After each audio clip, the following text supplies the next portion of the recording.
All right, everyone, we're talking about Dinamo Zagreb 0, Celtic 0 today.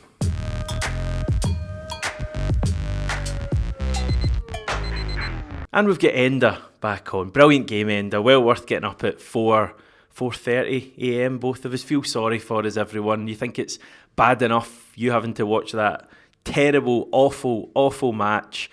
We had to get up at 4:30 for it. Yeah, I think it was actually more impressive that I stayed awake for it, given that I was already tired, and then the match itself was definitely lullaby stuff. So yeah, I think I put in a better performance than Celtic did today.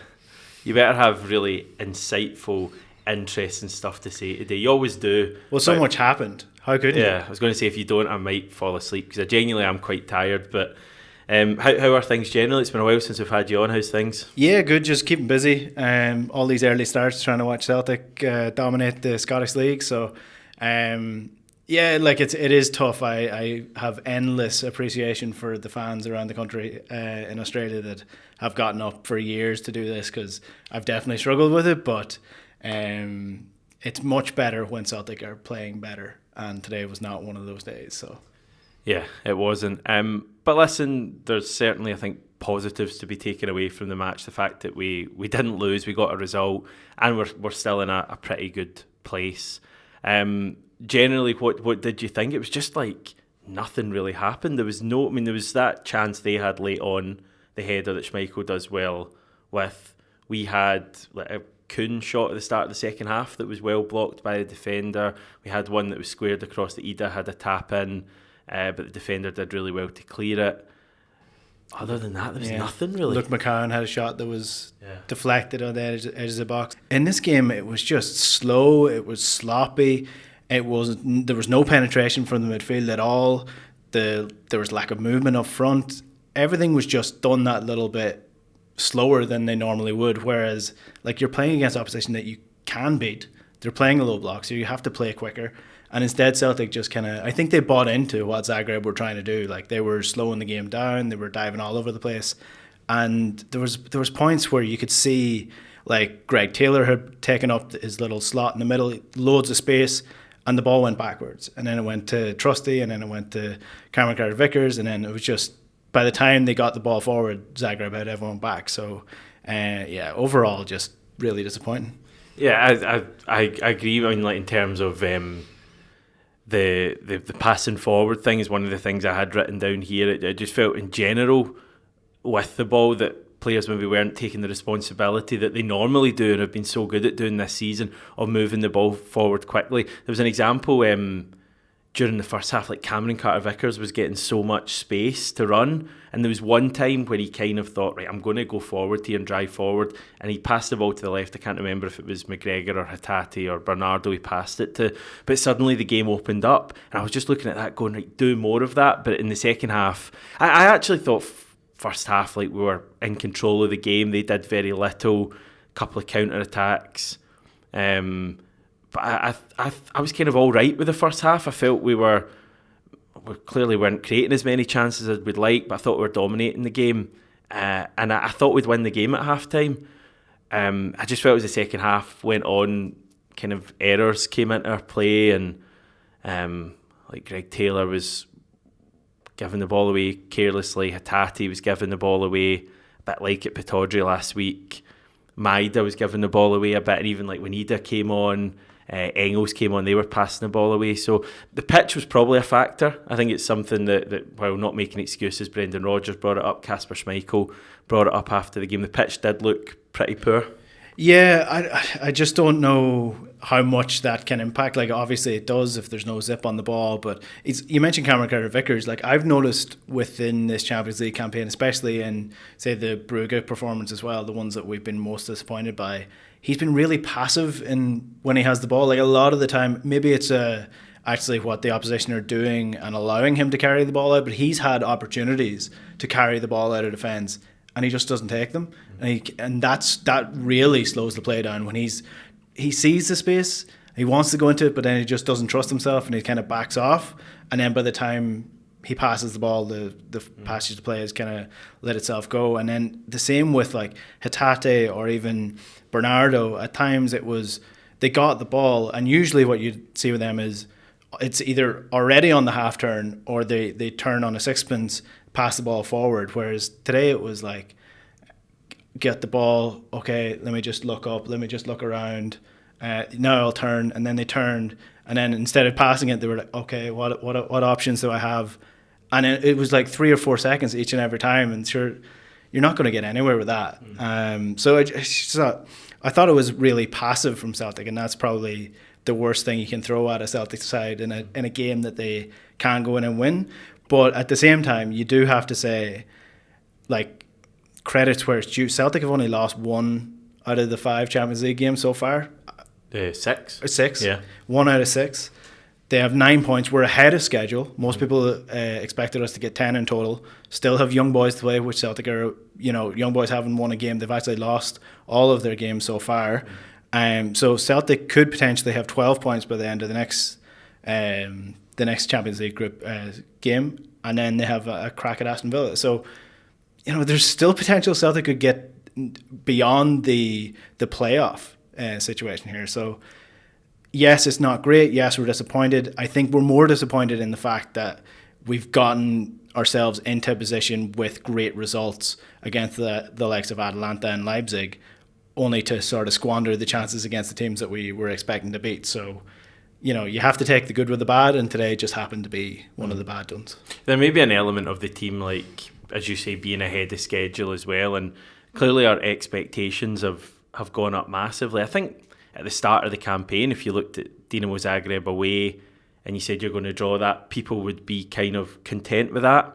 I guess, the draw away to Atalanta, but especially the win at home to Leipzig has had everyone's expectations soaring. And then suddenly you looked at, after playing Dortmund, Atalanta, Leipzig in a row, you looked at our next 3 matches: Bruges at home, Zagreb away, and Young Boys at home, and suddenly, like, maybe where previously you'd think, right, if we can get maybe 6 points would be amazing there, suddenly everyone's going, right, let's go for 9, let's go for the top 8.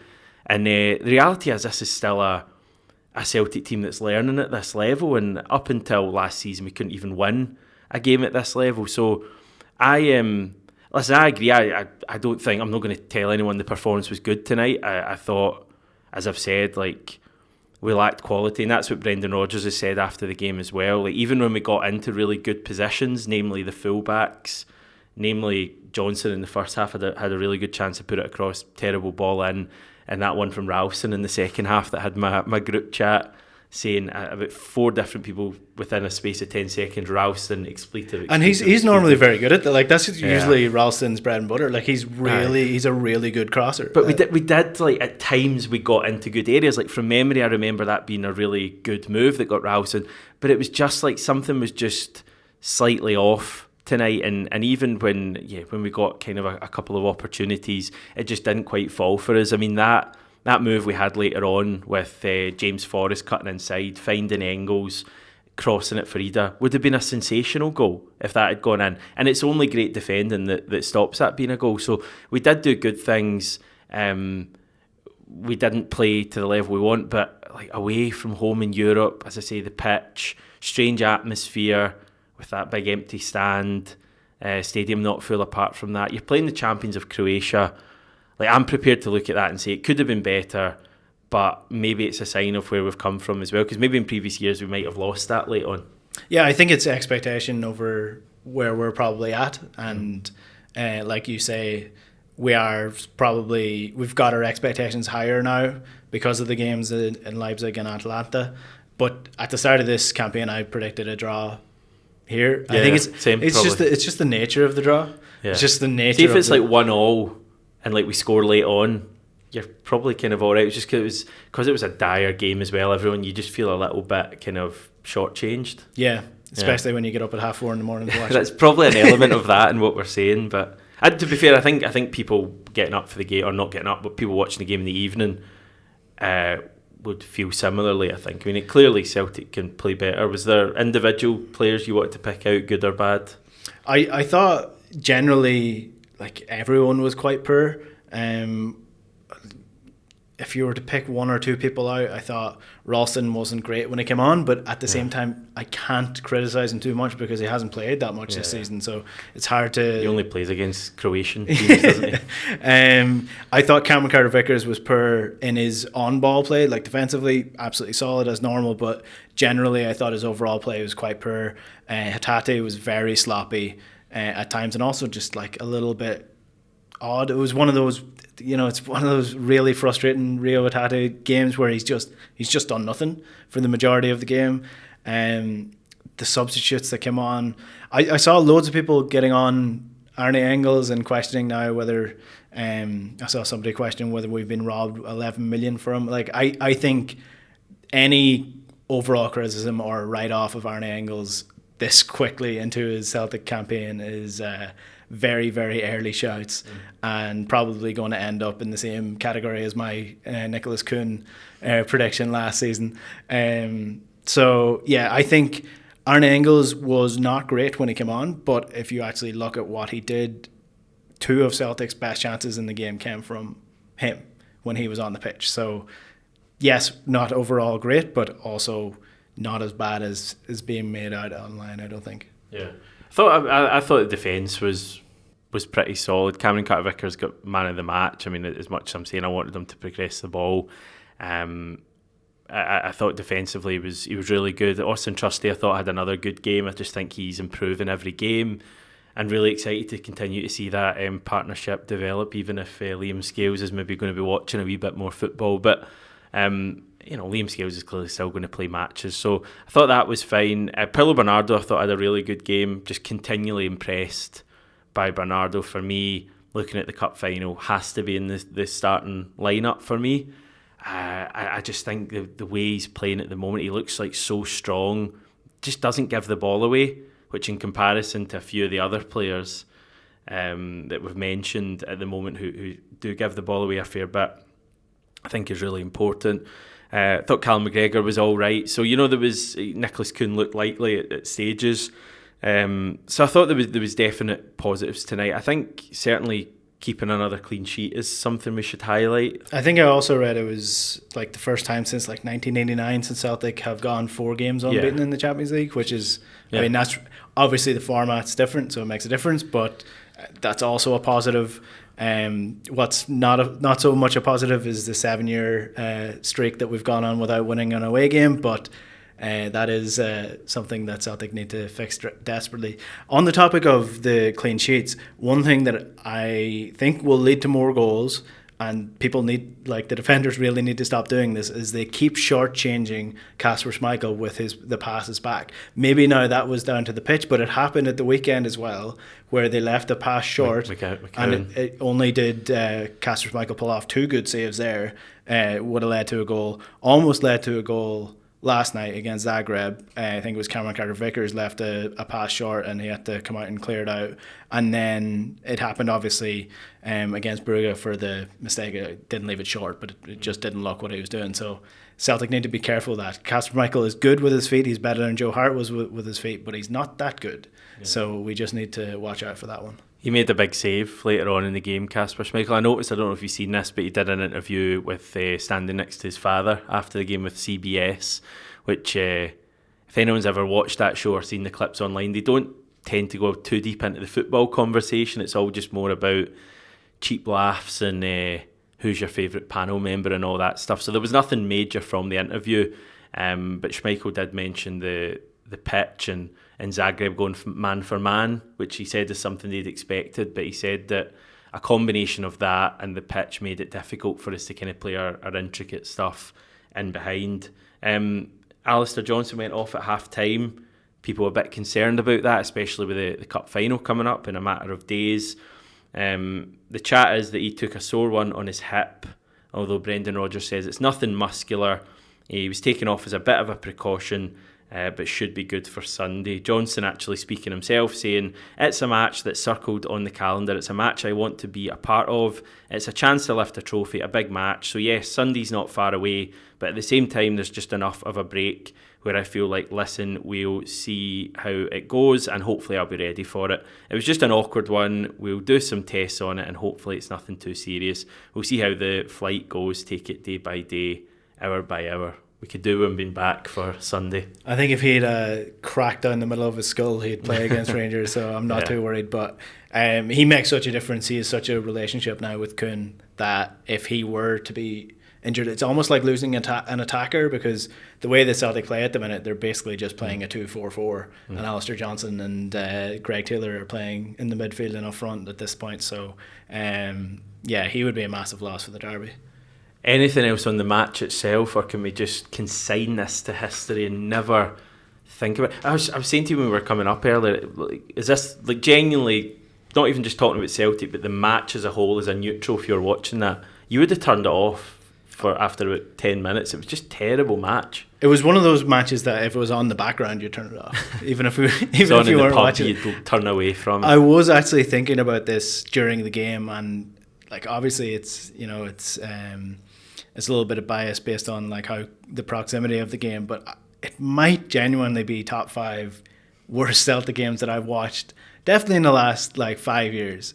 It's up there with, the scraps against Livingston or Kilmarnock or Ross County, any of those cold plastic pitches where it's windy and we won the game. But at least some of those games provided like a last minute Ralston header or something like that, whereas this game just had nothing from neither side. So like as bad as Celtic were, Zagreb were equally as bad, because they didn't provide anything other than diving around. Probably the softest Eastern European team I've ever seen. We know they're missing some players and they're now no wins in 6, but I think that's maybe where a wee bit of the frustration comes from, that looking at it, it feels like that's a team we could have beaten. At Celtic Park, you fancy that, eating that team up, don't you? 100%. That's probably the biggest issue that I have, is that, and it's something that I noted during the game, is that Celtic don't capitalise on pressure when they should. Like against these teams, like they should have beat Bruges, they should have beat Zagreb based on their form and their injuries and even just the quality of the game. And there was one moment in the game, Bernardo had a corner in the first half and it zips across, takes a deflection, could have dropped to a Celtic player, drops to a Zagreb one, they clear it, goes out for a corner 2 minutes later, and Celtic pass it. They take a short one and it ends up with a Cal McGregor nick cross to Trusty. And I was just thinking, like, it kind of did a pan zoom onto one of the Zagreb players and he looked terrified. He looked nervous before the corner. And all you're thinking is, stick it in again in the exact same place. Like, put the pressure on them, put the boot on their neck when you have them in this position. And instead, they tried to be too fancy with it. And I'm not normally one that's like, oh, put it in the mixer. But like, that was a moment where you just need to be smarter. You need to be more ruthless, and just when you have the pressure on, to keep it on until eventually it breaks. But Celtic didn't. They kind of reverted back. Anytime they got a bit of pressure on, then that's when they started to slow the ball down again. And look, we can confine this to the scrapbooks of history. Please. Listen, we had some moments in the game. I think a draw was probably a fair result, and 0-0 was probably a fair result. But there was never really for me anyway, a period of intense pressure where you felt the goal was coming here. But we've had far worse away games, and as I said earlier, potentially in previous years, maybe even last season, the team finds a way to lose that late on. So I'm kind of content with the result. Don't particularly want to rewatch the game. We'll certainly not be rewatching the game, but generally I'm fine. So we're 19th now in the table, and 9 points. I guess it was quite an important result because it keeps Zagreb behind us. If they'd have won that game, they'd have gone ahead of us. They'd almost certainly have qualified for the top 24, and that would have taken a place away that we were going for. Man City behind us, Juventus behind us. They play each other on Wednesday evening, so that's kind of good news for us. And if I flash this graphic up as well, it gives us a 95% chance of making the top 24 still. So we're still looking very good. Clearly the top 8 is going to be beyond us now. I don't ever think it was that realistic a goal. But in a good place, and probably a draw against Young Boys does it. But if you win that game and move on to 12 points, you're feeling like it's an incredible campaign, 12 points. 12 points is best case scenario. Yeah. I think 12 points is like expected now at this point, though. I think with it's the Young Boys game, it's something that Brendan Rodgers should be aiming for. And what will be interesting to see is like, if Aston Villa win again in their next game. Who have they got? Who do they have? Aston Villa play Monaco away in their next game. If they win that game, they'll be 16 points. They'll probably likely be in second in the table, and they'll be guaranteed the position in the top next 8 round. So do they then rotate? Because we know what the Premier League's like. It's relentless, and they're actually struggling with that 2-game turnover in the Premier League these days. So Wolves away is their game after us, which is a bit of a derby, isn't it? So that yeah. So if looking at the grand scheme of things, making a prediction that may not come true, Celtic might come up against a lesser Aston Villa side in the last game and have a crack. So, but if we do the business against Young Boys, and as I say, potentially even a draw. Clearly, I don't want a draw. Some people might look at it and go, yeah, you take a draw because that gets it through. I want to go and win, because it's just felt after the hype of Leipzig, like maybe the last couple of games have been a slight anticlimax when we've not lost either of them. There's been 2 draws, but I want us to keep this momentum going, and I want that Young Boys game, I want it to be a win at Celtic Park. Move us on to 12 points. Absolutely no doubt that we're going to be top 24. Potentially gives you a chance of top 16, maybe, if you can go and get a point or even beat Villa away from home. That's what I want to see. But I personally think we'll have forgotten about tonight, but by that stage, by the time we get to January, by the end of this week, by now, by the time we take home a cup this Sunday, this game will be far in the memory. And then I don't think we take a draw against Young Boys. I'd be thoroughly disappointed with a draw against the bottom team who've lost every game. You think we'll win that, though, don't you? That's a game that Celtic should be like 100%. That should be like the Slovan Bratislava game where Celtic just dominate from start to finish. I agree. Because they're also not just at their bottom, but like I don't think they're out right now, but they're going to be out by that stage, so they're not playing for much either. So that's got to be a Celtic win that night. Just briefly, final on Sunday, what are you thinking? Yeah, I think it's going to be a comfortable Celtic win. Yeah. Expand on that. I get very cocky going into these games, and I think the most confident I've been was for the Scottish Cup final last year, and that was terrible. So I get more nervous as the game approaches. The further away it is, the more cocky I am.